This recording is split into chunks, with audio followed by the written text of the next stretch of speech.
Other than the Iranian nuclear talks that are still going on overseas, the biggest story that has everybody talking today is what's going on in Indiana, and that is the passing of a law that the governor seems to feel will not change, should not change, and seems to feel is not discriminatory. It's got radio stations, TV stations talking, also has the politicians talking. That leads us to our next guest. He is Indiana State Representative serving the state's 86th District. Democratic Representative Ed Delaney joins us.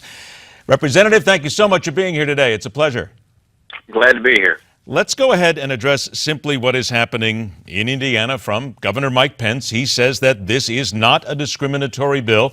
And as a matter of fact, there's a number of other pundits who say that that is simply an over-exaggeration by those who are against it. What's your take? Well, it doesn't say we discriminate. Rather, it provides a roadmap for those who want to discriminate, gives corporations a right to assert that they have religious beliefs, gives them a path into the courthouse, and then awards them legal fees if they win. All against a backdrop where we don't have protection based on sexual orientation in our law. So it's a roadmap. Does not directly discriminate. It just helps get the job done. That's why it was passed. What is your fear then of the always infamous slippery slope? Well, I don't think this is about a slippery slope. The governor has never explained what the bill was for.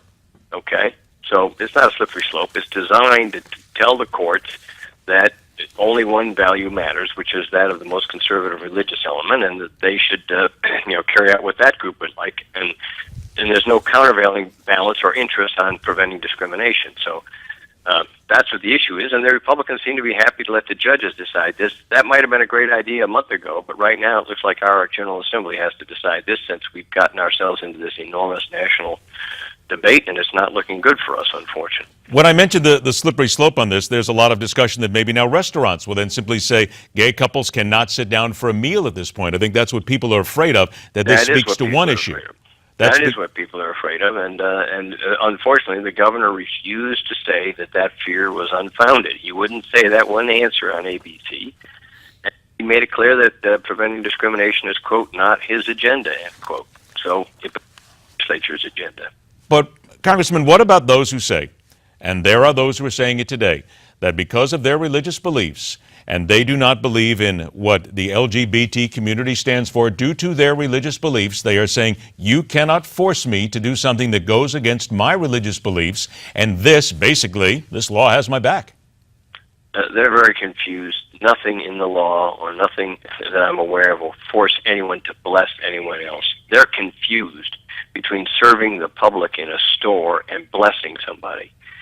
So my customers in my law firm don't get a blessing. The people who go to the restaurants don't get blessed. They get fed and served decently, and that's what we need to be doing in Indiana.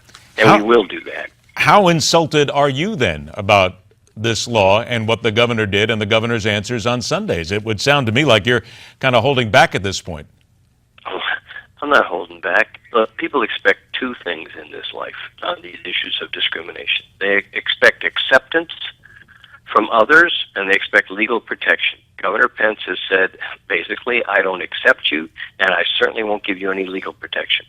That's got me pretty darn upset. I think the legislature is going to have to take this situation over, which we can do. We can override his veto with a simple majority. So we really don't need his help, which I don't think is forthcoming. Would you then guess at that simple majority, in your opinion? I realize it still hasn't been voted on. You still have to get there. Right. But would it be your opinion that that will happen and this will be overridden?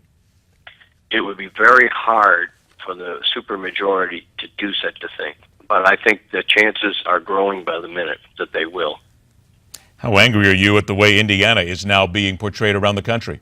Well, that's one of the problems. I've been living here for over 40 years. I'm here because I found it the most open place I could be. I looked at other places to move to when I was fresh out of law school. And it has fulfilled that wish at every point in my life up till this point. And this is a political move by the governor to please the hard right, not his whole party, just a certain element of it. And it's hit us in the face, unfortunately.